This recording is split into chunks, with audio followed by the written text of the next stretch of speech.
జయప్రదం చేయండి. హైదరాబాద్ లో జరిగే కవితక్క గారి దీక్షను జయప్రదం చేయండి. బీసీ రిజర్వేషన్ కోసం కవితక్క గారు చేస్తున్న దీక్షను విజయవంతం చేయాలి. కవితక్క గారు బీసీ రిజర్వేషన్ కోసం చేస్తున్న దీక్షను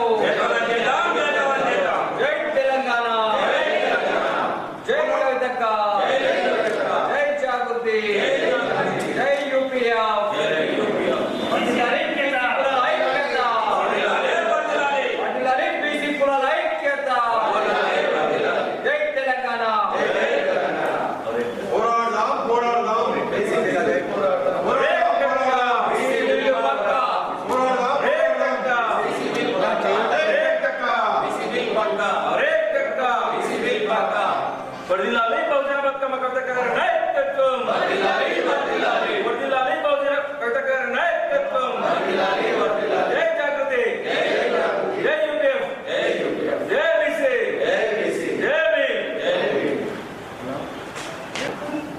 తెలంగాణ జాగృతి యూపీఎఫ్ ఆధ్వర్యంలో ఈ నెల 4, 5, 6, 7వ తేదీల్లో తలపెట్టినటువంటి బీసీ 42% రిజర్వేషన్ మీద కవితక్క గారు తలపెట్టినటువంటి నిరాహార దీక్ష 72 గంటల నిరాహార దీక్ష సందర్భంగా ఈరోజు నిజామాబాద్ ప్రెస్ క్లబ్లో నిజామాబాద్ జాగృతి యూపీఎఫ్ ఆధ్వర్యంలో పోస్టర్ ఆవిష్కరణ చేయడం జరిగింది. ఈ కార్యక్రమానికి యూపీఎఫ్ రాష్ట్ర కో-కన్వీనర్ సల్వాచారి గారు, అదే యూపీఎఫ్ జిల్లా కన్వీనర్ శ్రీనివాస్ గౌడ్ గారు, తెలంగాణ జాగృతి రాష్ట్ర కార్యదర్శి లక్ష్మణ్ సార్ గారు, ఎన్నిగందల ముల్లన్న బీసీ ప్రధాన కార్యదర్శి జిల్లా, అలాగే తెలంగాణ శంకరన్న, పంచారెడ్డి మురళి గారు, బీసీ నాయకులు అజయ్ గారు, బీసీ నాయకులు దేవేంద్రన్న గారు, చంద్రకాంత్ గారు, కరిప రాజు గారు, అలాగే జాగృతి నాయకులు శ్రీమతి శోభ గారు, రేఖ గారు, సరిత గారు, ఆకాష్ గారు, సంతోష్ గారు, రాణి గారు మరి పెద్ద మొత్తంలో పాల్గొని పోస్టర్ ఆవిష్కరణ చేసి మరి ఏదైతే ఈ 72 గంటల నిరాహార దీక్ష కూర్చునబోతున్న కవితక్క గారికి నిజామాబాద్ జాగృతి పూల ఫ్రంట్ తరఫున పూర్తి మద్దతుతో అత్యధిక సంఖ్యలో పోయి అట్టి కార్యక్రమాన్ని విజయవంతం చేస్తామని చెప్పి కోరుకుంటూ, మరి ఉమ్మడి రాష్ట్రంలో కూడా కవితక్క గారు ఆ రోజు ఉన్నటువంటి కాంగ్రెస్ గవర్నమెంట్ మెడలు వంచి చట్టసభల్లో అంబేద్కర్ విగ్రహం ఉండాలని చెప్పేసి మరి ఆ రోజు కూడా ఇందిరా పార్క్ వద్ద 48 గంటల నిరాహార దీక్ష చేసి ఆ రోజు అంబేద్కర్ విగ్రహాన్ని చట్టసభల్లో ఉండేలాగా విజయాన్ని సాధించిన ఘనత కవితక్క గారిది. అదేవిధంగా మహిళలకు 33% రిజర్వేషన్ని కూడా మరి ఢిల్లీలో జంతర్ మంతర్ దగ్గర నిరాహార దీక్ష చేసి సాధించిన ఘనత కూడా రాష్ట్రంలో కవితక్కదే. ఎందుకంటే ఎటువంటిది ఏ పోరాటం చేసి సాధించాలని కవితక్క గారు గాంధేయ మార్గంలో శాంతియుతంగా ధర్నాలు నిరసనలు చేసి సాధించినటువంటి ఘనత కవితక్క గారిది. ఈరోజు జనాలకు ఏమైందంటే ఒక దొంగను ఒకసారి అవకాశం ఇస్తే దొంగ కూడా మారతాడేమని చెప్పేసి జనాల్లో ఉంటుంది. ఏదైతే 42% రిజర్వేషన్ అని చెప్పేసి కామారెడ్డి డిక్లరేషన్లో ఏదైతే దొంగ మన సీఎం గారు ప్రకటించారో ఈ దొంగ కనీసం ఇప్పుడన్నా ఈ చేస్తాడేమని చెప్పేసి ఈ దొంగను ఒకసారి నమ్మదామని చెప్పేసి ఓట్లు వేసినటువంటి బీసీలకు మరి సున్నం పెట్టినటువంటి నాయకుడు ఈ దొంగ. ఇప్పుడు ప్రజలు గమనిస్తూ ఉన్నారు, వీడు దొంగనే కాదు దొంగలకు దొంగ కాబట్టి వీడిని ఎన్నుకొని మనం వెన్నుపోటు కొట్టుకున్నట్టయిందని చెప్పేసి ఈరోజు రాష్ట్ర నాయకులంతా కూడా మరి గమనిస్తున్నటువంటి విషయం. అందుకోసమే నువ్వు ఏదో చేతులు దులుపుకోవడానికి ఏదో 42%ని పంపించి గవర్నర్ దగ్గరికి మరి అక్కడ ఆమోదం తెలపకుండా ఇక్కడ ఉన్నటువంటి బీజేపీ నాయకులు కానీ కాంగ్రెస్ నాయకులు కానీ దాని మీద మరి పోరాడి 42%ని గవర్నర్ దగ్గర ఆమోదించే పరిస్థితి లేకుండా పోతూ ఉంది. కాబట్టి ఈ కవితక్క గారు చేపట్టినటువంటి ఈ 42 గంటల దీక్షను ఖచ్చితంగా విజయవంతం చేస్తామని చెప్పేసి 72 గంటల దీక్షను ఖచ్చితంగా విజయవంతం చేస్తామని చెప్పేసి కోరుకుంటాము. జై తెలంగాణ. మీడియా మిత్రులందరికీ కూడా నమస్కారాలు తెలియజేస్తూ, తెలంగాణ జాగృతి వ్యవస్థాపక అధ్యక్షురాలు, యూపీఎఫ్ యునైటెడ్ పూలే ఫ్రంట్ చైర్మన్గా వ్యవహరిస్తున్నటువంటి మన స్థానిక నాయకురాలు ఎమ్మెల్సీ కల్వకుంట్ల కవితక్క గారు గతంలో సామాజిక ఉద్యమాలకు నిర్వహించి అనేక విషయాల్లో కూడా విజయాలు సాధించినటువంటి చరిత్ర కలిగినటువంటి వ్యక్తిగా ఇవాళ బీసీల పట్ల, బీసీల కోసం 42% రిజర్వేషన్ సాధించాలి, ఏదైతే కాంగ్రెస్ పార్టీ మేనిఫెస్టోలో, ఎలక్షన్ మేనిఫెస్టోలో పెట్టినటువంటి దాన్ని తప్పకుండా అమలు చేయాలి, రానున్నటువంటి ఎన్నికల్లో స్థానిక సంస్థల్లో బీసీలకు 42% రిజర్వేషన్ అమలు చేయాలని చెప్పేసి తెలంగాణ రాష్ట్రంలో మొట్టమొదటిసారిగా ఎవరు వినిపించకపోయినా ఈ వాదాన్ని ఎత్తుకొని మొత్తం కూడా రాష్ట్ర ప్రభుత్వం మీద బర్డెన్ పెంచిన, ఒత్తిడి తీసుకొచ్చిన తరుణంలో ప్రభుత్వం కూడా దిగొచ్చి దాన్ని ఆర్డినెన్స్ రూపంలో బిల్లు చేసిర్రు. తర్వాత బిల్లును పార్లమెంటుకు పంపిన తర్వాత కూడా అది వస్తలేదు, ఎలక్షన్ టైం దగ్గరకు వస్తుంది, ఎలక్షన్ పెట్టాలని చెప్పేసి హడావిడి చేసే క్రియేటివ్ ఏదైతే ఉందో ఈ రాష్ట్ర ముఖ్యమంత్రి, అది ప్రజలంతా, బీసీ ప్రజలు కాదు, సబ్బండ జాతులు గమనిస్తూనే ఉన్నారు. ఎన్నికలు పెట్టే ఉద్దేశం ఈ ప్రభుత్వానికి లేదు అనేది క్లియర్గా కనిపిస్తూ ఉంది. పార్లమెంటుకు పంపినటువంటి వ్యక్తి ముందు ఆర్డినెన్స్ తీసుకురావాలనే ఆలోచన ఇక్కడ ఉన్నటువంటి ప్రభుత్వానికి లేదా అని చెప్పి మేము ఇలా యూపీఎఫ్గా జిల్లా పక్షాన మేము ప్రశ్నిస్తూ ఉన్నాం. గౌరవనీయురాలు కవితక్క గారు ఏదైతే ఆర్డినెన్స్ తీసుకొచ్చి పార్లమెంట్లో పెట్టినటువంటి పంపించిన వాళ్ళు ఆర్డినెన్స్ తీసుకొచ్చిన దాన్ని మళ్ళీ గవర్నర్ పైన ఎందుకు ఒత్తిడి పెంచకుండా జంతర్ మంతర్ పేరుతోటి ఇలా ఈ రాష్ట్ర ప్రభుత్వం ఎందుకు నాటకాలు ఆడుతుంది, ఇది రాష్ట్ర సమస్య అని చెప్పినటువంటి ఈ ముఖ్యమంత్రి మరి గవర్నర్ దగ్గరకు పంపించినటువంటి ఆర్డినెన్స్ మీద ఇక్కడ ఎందుకు ఒత్తిడి తీసుకొస్తలేరు? కాబట్టి తక్షణమే ఈ ఆర్డినెన్స్ని ఆమోదించి ఎన్నికల్లో బీసీలకు స్థానిక సంస్థల్లో 42% రిజర్వేషన్ను అమలు చేయాలని చెప్పేసి దృఢ సంకల్పంతో ఇలా కవితక్క గారు యునైటెడ్ పూలే ఫ్రంట్ తెలంగాణ జాగృతి ఆధ్వర్యంలో ఈ నెల 4, 5, 6, 7వ తేదీల్లో 4వ తేదీ ఉదయం 10 గంటలకు స్టార్ట్ అవుతున్నటువంటి 72 గంటల నిరాహార దీక్ష, 7వ తేదీ ఉదయం 10 గంటల వరకు 42% రిజర్వేషన్ సాధన కోసం పెద్ద ఎత్తున నిరాహార దీక్ష కార్యక్రమాన్ని చేపట్టబోతా ఉన్నారు.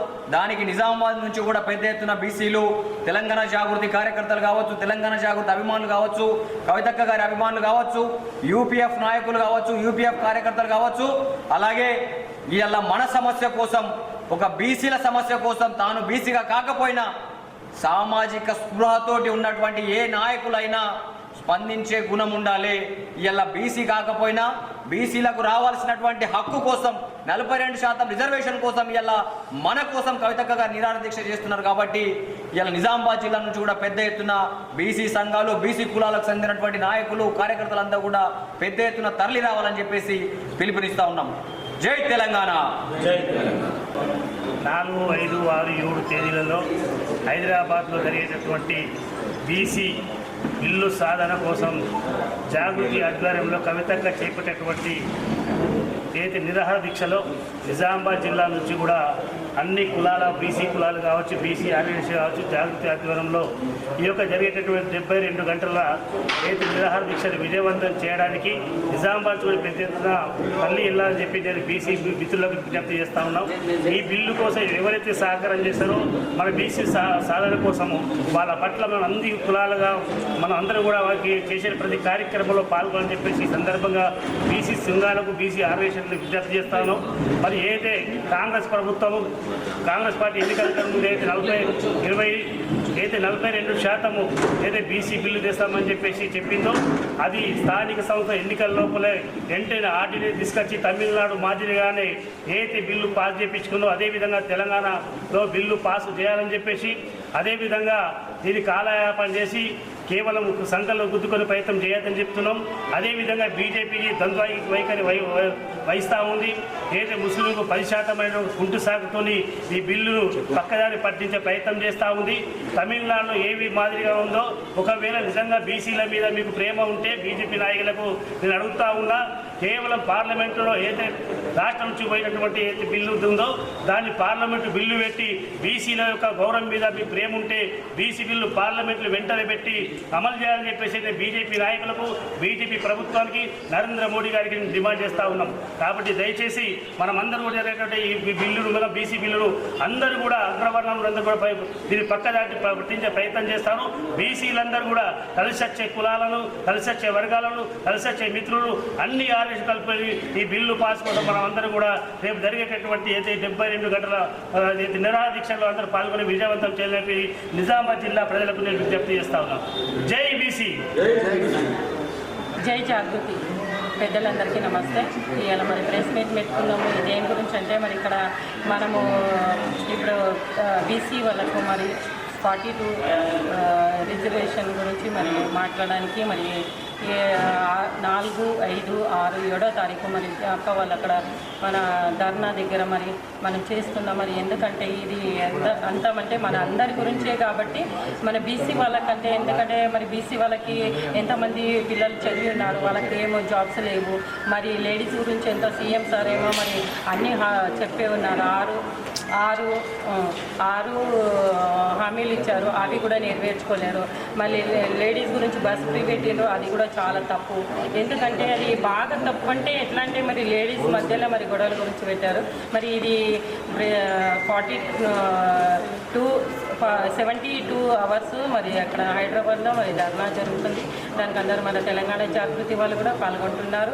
మరి ఇతర జిల్లా నుంచి, మండలాల నుంచి, మరి 33 జిల్లాల నుంచి వస్తున్నారు. దాని గురించి అందరూ మరి ఇంకా పెద్ద ఎత్తున సక్సెస్ అవ్వాలని మనం కోరుకుంటున్నాము. జై జాగృతి, జై కవితక్క. ముందుగా పాత్రికేయ మీడియా మిత్రులకు నమస్కారం, నిజామాబాద్ నిపురవులకు నమస్కారం.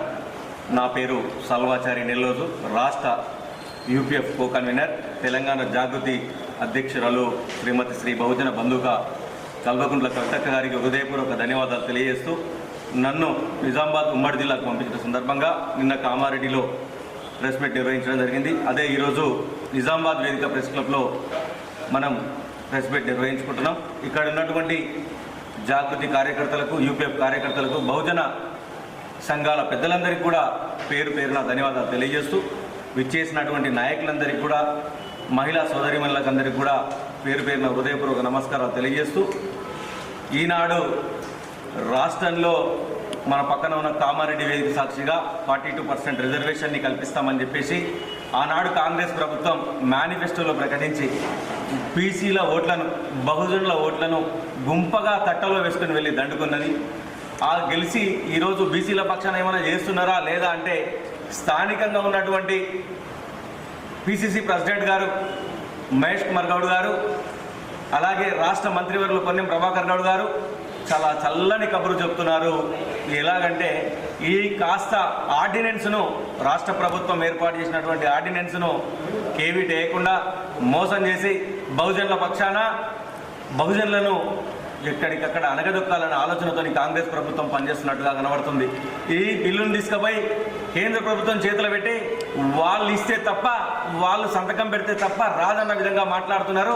ఇది కరెక్ట్ కాదు. స్థానిక నేతలు, స్థానిక నాయకులందరూ కూడా ఈనాడు ఈ వేదికకు రావడం జరిగింది. ఎందుకోసం రావడం జరుగుతుంది అయ్యా ఈ వేదిక కంటే, అయ్యా కామారెడ్డి వేదిక సాక్షిగా మాకు ఇచ్చినటువంటి, మాకు చేస్తాను 42% మాకు న్యాయం చేస్తాను. ఆ న్యాయం ఏ విధంగా చేస్తామంటే, అందులో మేమెంత, మాకంత, మా కులం ఏంది, మాకు ఎన్ని ఉన్నాయి, మా గ్రామంలో ఎన్ని ఉన్నాయి, మా మండలంలో ఎన్ని ఉన్నాయి అంటే ఎక్కడ కూడా తెలియజేయని పరిస్థితి. మీకు ఇంత చేసిన దాన్ని ఇలా ప్రభుత్వం మీ దగ్గర కలెక్టర్ల ద్వారా పెట్టుకున్నారా, మీ దగ్గర ఉన్నాయా, ఆ ఎవిడెన్స్ ఏంది మా గ్రామాన చూపించవలసిందిగా మనవి. చూపిస్తలేరు. మరి మీ దగ్గర ఉందా? ఉంటే ఎందుకు చూపిస్తలేరు? లెక్కలు చేసి మీ దగ్గర లెక్కలు పెట్టుకుంటే ఎట్లా రేపు పొద్దున పోతా అన్నారు. రేపు పొద్దున సర్పంచ్ ఎలక్షన్లకు మీరు వెళ్ళేటప్పుడు, రేపు ఎంపీటీసీ జడ్పీటీసీలకు వెళ్ళేటప్పుడు మా వాటా మాకు తెలియకుండా ఇలా 42% ఇస్తా అంటున్నారు. అందులో కూడా ముస్లిం వాటా ఉందా లేదా? ముస్లిం వాటా ఉంటే తెలియదు. 10% ఉంటే మరి మీరు మాకు ఇచ్చేది ఏంది? 77 సంవత్సరాలు, 78 సంవత్సరాలకు మనం వెళ్ళిపోయినాం. భారత స్వాతంత్రం వచ్చినప్పటి నుంచి కాంగ్రెస్ పార్టీ పనిచేస్తున్నది. ఏనాడు ఈనాడు ముందుకు వస్తే కూడా స్వాగతించినాం. ఆయన ఆ ఉపక మీరు అంటూనే కేంద్ర ప్రభుత్వం నేను పరిగిలో పర్యటనలో పాదయాత్ర చేస్తుంది మీనాక్షి నటరాజన్ గారు. వారు పాదయాత్రలు చేస్తున్న ఈ నేపాన్ని కాంగ్రెస్ ప్రభుత్వం తన కోర్టులో ఉన్న పరిధిని దాటి ఈ బంతిని తీసుకుపోయి కేంద్ర ప్రభుత్వం ఇది వేసింది కాక నిన్న మీనాక్షి నటరాజన్ గారు ఏమంటారంటే ఇది కేంద్ర ప్రభుత్వం చేతిలో ఉందంటారు. అరే అమ్మ, ఫస్ట్ ఆర్డినెన్స్ తీసుకొచ్చింది ఎందుకు? తక్షణమే అమలు చేయడానికి ఆర్డినెన్స్ చేస్తారు. ఆర్డినెన్స్ కేంద్ర ప్రభుత్వం కాదు, రాష్ట్ర ప్రభుత్వం చేతిలో ఉన్నటువంటి సమస్య, గవర్నర్ ద్వారా వివరించాల్సిన సమస్య. దీన్ని తక్షణమే ఇక్కడ చేయకుండా కేంద్ర ప్రభుత్వం మీద దాన్ని ఎడుతున్నారు. ఓన్లీ ఇక్కడ మాకు కావాల్సింది రాజకీయ రిజర్వేషన్ బిల్లు కోసం అది మీరు ఏర్పాటు చేశారు. ఉద్యోగ రిజర్వేషన్ల కోసం కేంద్ర ప్రభుత్వంలో 9th షెడ్యూల్ ఏర్పాటు చేసి వాళ్ళు కులగణన జనగణన చేస్తామంటున్నారు. కేంద్ర ప్రభుత్వం దాన్ని ఒప్పుకున్నది. కానీ వాళ్ళు ఏమంటున్నారు, ఈనాడు స్థానిక నేతల బట్టి మేము ముస్లిం 10% ఉందా, మేము ఇయ్యము అని చెప్పేసి మేము మద్దతు తెలుపమని బహిరంగంగా వాళ్ళు తెలియజేస్తున్నారు. తెలియజేసినప్పుడు ఇంట్లో మా పరిస్థితి మాకేంది, మా పరిస్థితిలో ఉందా లేదా తెలియజెప్పండి అంటే దాచిపెట్టుకొని షీల్డ్ కవర్లో పెట్టుకొని మీరు ఢిల్లీకి తీసుకుపోయి ఇస్తే మాకు కేంద్ర ప్రభుత్వంతో కాదు రాష్ట్ర ప్రభుత్వం మెడలు వంచాల్సిన సందర్భం వచ్చింది. ఇలా దానికి మద్దతుగానే ఈనాడు రాష్ట్రంలో బహుజన బతుకమ్మ బీసీల బోనం ఎత్తుకున్నటువంటి కవితమ్మ ఈనాడు తెలంగాణ వ్యాప్తంగా మండలాలు గ్రామాలు అనకుండా జిల్లాల వ్యాప్తంగా కూడా రౌండ్ టేబుల్ సమావేశం పెట్టి బీసీల పక్షాన నిరంతరం కొట్లాడుతూ 2006 నుంచి ఇప్పటి వరకు తెలంగాణ సాంస్కృతిక విభాగంలో కాదు, తెలంగాణ గ్రామీణంలో కాదు, ప్రతి ఒక్కరి పక్షాన నిలబడి ఇలా బహుజన పక్షాన నిలబడి రేపు రానున్న రోజుల్లో 4, 5, 6, 7వ తేదీ నాడు 72 గంటల నిరవధిక నిరాదీక్షకు కూర్చున్న సందర్భంగా ఇంద్రాబాద్లో నిర్వహిస్తున్నటువంటి కార్యక్రమానికి రాష్ట్రంలో ఉన్నటువంటి బహుజనులు వివిధ కులాలు అనకుండా ప్రత్యేక కులాలు అనకుండా ప్రతి ఒక్క కులం కూడా వెన్నుదండుగా మహిళా లోకం తరలి రావాలని, కవితకు మద్దతు తెలపాలని కాంగ్రెస్ ప్రభుత్వం మెడలు వంచే కేంద్ర ప్రభుత్వం దగ్గర మీరు ఏం చేస్తారో మాకు తెలియదు. ఇలా ఆర్డినెన్స్ చేస్తా అంటున్నారు. మీరు రాష్ట్ర ప్రభుత్వం ద్వారా వెళ్తున్నారా? కేంద్ర ప్రభుత్వానికి వెళ్ళినప్పుడు మంత్రులను తీసుకోవాలి, ప్రతిపక్షం తీసుకోబోతున్నారా? అఖిల పక్షమే లేదు.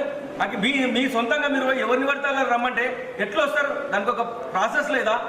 ప్రభుత్వం అన్నప్పుడు అఖిల పక్షాన్ని తీసుకుపోయినప్పుడు మర్యాద పత్రము దానికి ఒక అతుంటది. అది ఏది లేదు, మీరు ఇష్టం వచ్చినట్టు రాండి అంటారు పొన్నం ప్రభాకర్ గారు. ఇది ఎక్కడి పద్ధతి? ఇది ఎక్కడి సాంప్రదాయం? ఈ సాంప్రదాయం కాదండి. సాంప్రదాయం అంటే మీరు మాకు గొంతు కోయడానికి ఉన్నారు. మాకు బీసీల మంత్రులు ఎదురు సంతోషపడ్డాం, పిసిసి ప్రెసిడెంట్ వచ్చింది, మాకు అవకాశం వస్తున్నాం. ఇలా మీరే మాకు గొంతు కోయడానికి ముందలు ఉన్నారు. మీకు శాతనైతే బీసీ రిజర్వేషన్ ప్రకటించడానికి మేము సర్పంచ్ ఎన్నికలు 42% బీసీలే ఉంటారు, ముస్లింలు ఉంటారని డిక్లేర్ చేసి సర్పంచ్, ఎంపీటీసీ, జెడ్పీటీసీ ఎన్నికండి, లేకపోతే తక్షణమే రాజీనామా చేయండి, మేము శాతగాని దద్దవలమని మీ పదవులకు రాజీ చేసి పక్కకు జరగండి, అంతే తప్ప తాత్సారం చేయకండి. ఇలాంటి ఏ నిర్ణయాలు తీసుకున్నా మీ వాకిలు కానీ మీ ఇల్లును కానీ మీ ప్రభుత్వాన్ని ముట్టడం చేయడానికి కవితమ్మ బహుజన గొంతుకయ్యి ఈనాడు గ్రామాన తిరుగుతున్నది. విడాకబడతారు. ఏమైనా తేడా వస్తే అని కాదు, మా హక్కుల పక్షాన మేము నిలబడడం, మా హక్కులు మాకు కావాలంటున్నాం. మీ సొంతం అడుగుతలేం, వేరే వాళ్ళని అడుగుతలేం. మాకు ఇలా కొంతమంది ఎద్దేవా చేస్తున్నారు. ఈ ఎద్దేవా చేయడాన్ని మేము కూడా వ్యతిరేకిస్తున్నాం. రేవంత్ రెడ్డి ఇవాళ ముఖ్యమంత్రి సంతోషపడితే బీసీల పక్షాన నిలబడి బిల్లు పెడతంటే కూడా సంతోషపడ్డాం. మహిళా ఏలుకో రాజ్యం సాధించుకో అన్నది కేంద్రంలో దీక్ష చేసింది కవితకాయల. మహిళల కోసం 32% రిజర్వేషన్ కోసం చేసింది. ఇలా బీసీ మేలుకో రాజ్యం సాధించుకో అంటున్నది. కవితమ్మ పక్షాన బహుజన బంధుకులమై బీసీలమంతా నిరంతరం కొట్లాడడానికి సిద్ధంగా ఉన్నామని తెలియజేయడానికి ఈనాడు ఈ వేదికకు రావడం జరిగింది. పెద్ద ఎత్తున రేపు ఇంద్రాబాద్లో జరగబోయే కార్యక్రమానికి 72 గంటల దీక్షకు పెద్ద ఎత్తున ఈ నిజామాబాద్ ఉమ్మడి జిల్లా నుంచి కూడా పెద్ద ఎత్తున తరలి వస్తారని నా బహుజన బంధువులందరికీ కులాలకు అతీతంగా కూడా ఈ కార్యక్రమానికి విచ్చేసి దాన్ని విజయవంతం చేస్తారని ప్రతి ఒక్కరికి పేరున ధన్యవాదాలు తెలియజేసుకుంటూ జై బీసీ, జై పులే, జై భీమ్. Thank you.